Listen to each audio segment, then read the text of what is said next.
let's get to the first game. We got the Philadelphia Eagles at the Detroit Lions. Phillies -3.5, and I've been cautious about Detroit this whole year. A lot of people have been betting Detroit, whether it be outright or on the spread. I haven't liked it this year at all. But now I see an opportunity. And I think Detroit makes this game extremely close. Now, it comes down to the coaching. Dan Campbell against Nick Sirianni. Like I told you guys last week, it's not that I think the Raiders were that much better than the Eagles, but I just don't like Nick Sirianni. I don't like his schemes on defense. And also, I feel like he is limiting Jalen Hurts. I feel like he's the biggest problem with Hurts in this offense. Vanilla scheme after vanilla scheme. And you got a Detroit team that's foaming at the mouth for a victory. There's no other way to say it. And I'm looking at motivation factor this game.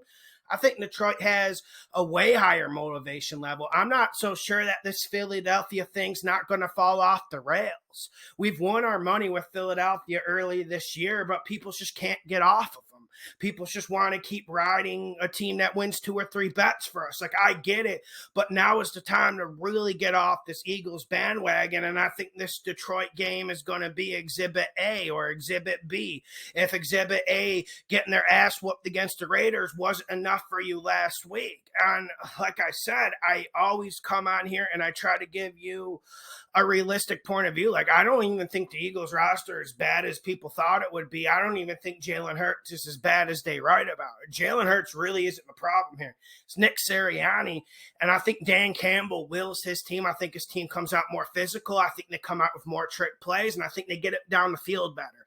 Detroit wins and covers. Next game, we got not this one.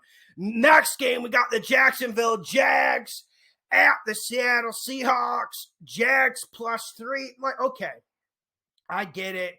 We like the Jags +4 more on the road at Seattle. And when you're on the road at Seattle, every point is vital. Every point is extremely important when you're betting spreads. Let's be realistic.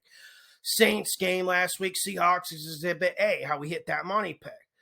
So when I'm looking at the Seahawks team, I told you, Geno's not the worst backup in the league, but he certainly isn't the best. He's certainly not someone who can add a little pop, add a little bit of gusto, and that's one thing you get out of the Jags quarterback position. You get big explosive plays and you get gusto. I told you guys, week 3 or 4, Lawrence has the best film in the league. Lawrence is the best rookie quarterback in the league. You guys laughed and threw out other names, but who's standing now that we get to week 8, week 9, week 10? Zach Wilson's already in the ice tub. While Trevor Lawrence is out here slinging. And the Seattle Seahawks defense was able to hide last week. I told you they would get away with it against Jameis, but I don't think they get away with it against Trevor Lawrence. Listen, the Jags make too many silly and retarded mistakes. And that is just the fact of watching the Jags, betting the Jags. But I have a feeling they can steal this game, and they really should. Because when you're looking at the Seahawks defense, yes, they got Dunlap back, and that helps the pass rush. But outside of Dunlap, there's really no pass rush to speak of. Absolutely not. And that's what Jags struggle with on offense. False starts, penalties, but also picking up the blitz or even getting to the right offensive line protection. I think the Jags fixed that. I think the Jags defense plays well. I think this turnover, I'm not saying the Jags are going to win this turnover battle, but I think it's even. And that's why you got to love the Jags +3. Next game, we got the Tennessee Titans at the Indianapolis Colts. The Colts are +1.5. I'm not trolling.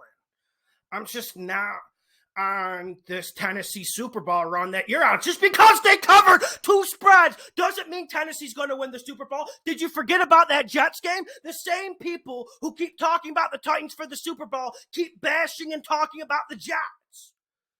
Every week is different in this league.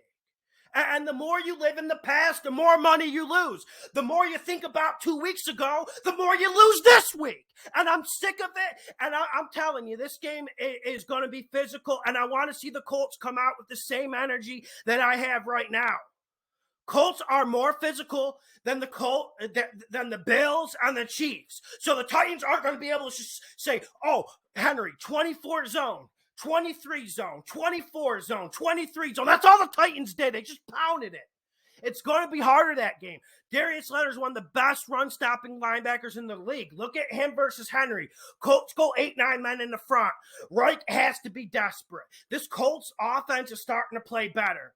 And when I don't care who's playing quarterback for San Francisco, you go in there, you beat a Shanahan-led outfit. That is something to thump your chest about. That is something to build momentum. And I think the Colts have the momentum. I know the Titans are going to win the Super Bowl. I know the Titans are going to beat the hell out of Brady.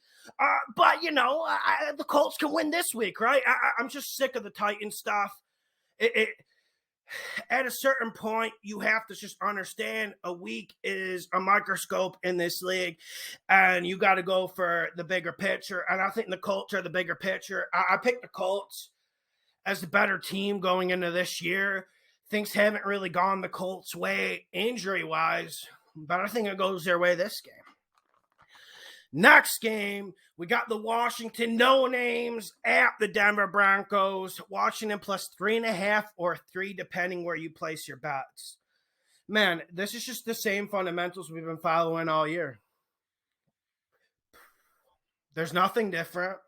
There's nothing sexy. There's nothing secret coming here. I just don't think Denver can stop the run, and they haven't been able to do it all year. And, of course, I'm going to get people in the comment section saying, Lawson, you're riding against Denver. Every time I ride against Denver, we cover the spread. So I'm not seeing the problem. And you got a Denver offense. Look at these wide receivers. Just a luxury. 3 deep at wide receiver. Judy, Patrick, Sutton. That's nasty. That might be one of the best. That's a top 5 receiving group in this league. But Teddy Bridgewater isn't the man to exploit it. Teddy Bridgewater isn't the man to exploit the no-names defense. The no-names defense is very good in the front 7, but the way to attack them is you got to work that down the field. You got to work crossing routes, and they like to sit in a lot of cover 2. You got to make sure you hit that tight end, Noah Fant, 20 yards in the middle of the seam, but Teddy Bridgewater is not going to do that. And Heineke is Heineke. We know he's going to turn the ball over. We know he's not really good. Washington, I believe they win and steal this game despite of Taylor Heineke. I understand if you're not feeling this as much as me because of Taylor Heineke, and that's the plain simple truth. This team just wasn't what we thought it would be because we thought they would have Fitzpatrick, and Fitzpatrick would have gotten at least 2 or 3 more wins by now. But Washington will have their day this game. I like Washington with the plus 3. Next game, we got the Dallas Cowboys. How about them boys at the Minnesota Vikings? Vikings are plus 2. I just wanted to talk about this game a little bit more. Listen, I got the Cowboys, but everyone knows I'm a Minnesota Vikings fan. And I'm not saying the Vikings are terrible or anything like that. But what I'm saying is I don't think the Vikings got any better during their bye week. Like back in the day, like 3, 4, 5 years ago, you used to see teams get better during the bye week. They would practice. They would iron out turnovers. They would iron out pre-snap penalties. Now during the bye week, everyone goes to Mexico and they go on vacation. So the Vikings aren't going to get the coaching they need to be better this game. And, we like ripping Mike McCarthy. We like talking about Mike McCarthy. But Mike McCarthy's been coaching some really good games on offense, and I'm really surprised how the Cowboys are able to keep the run-pass balance. I don't think Dak is as banged up as people are saying. And my Minnesota Vikings could win this game. The Vikings used to really use this home crowd. They used to thrive in point spreads like this. But this is one where you can't go to the past, where you have to watch the film. And I just don't see the Vikings offense cutting out the mistakes. I'm not even talking turnovers at this point. I'm talking pre-snap penalties. I'm talking holds. Dalvin Cook could change this game on an absolute spiral. That's just how good he is. But I'm not sure the Vikings are going to be able to stay out of 1st and 15, second and 20 situations. Next game and last game of week 8, we got the Carolina Panthers plus 3 at the Atlanta Falcons. There isn't a whole lot of science here. There just isn't. I mean, when you talk about the Panthers, you talk about an offense that's a non-functioning entity. You talk about someone like Sam Darnold. He doesn't deserve to be in this league. Okay, I'm seeing people like Cam Newton and Josh McCown on the free agent market, and then I have to see Sam Darnold attempt to play this game every week, and it gets frustrating, and it seems like he's mentally checked out on these Carolina Panthers. I don't even know if Sam Darnold finishes this game. Can't be certain. But I'm telling you, anytime you see Atlanta, you always have to think the other team has a shot. There isn't a lot of science to that.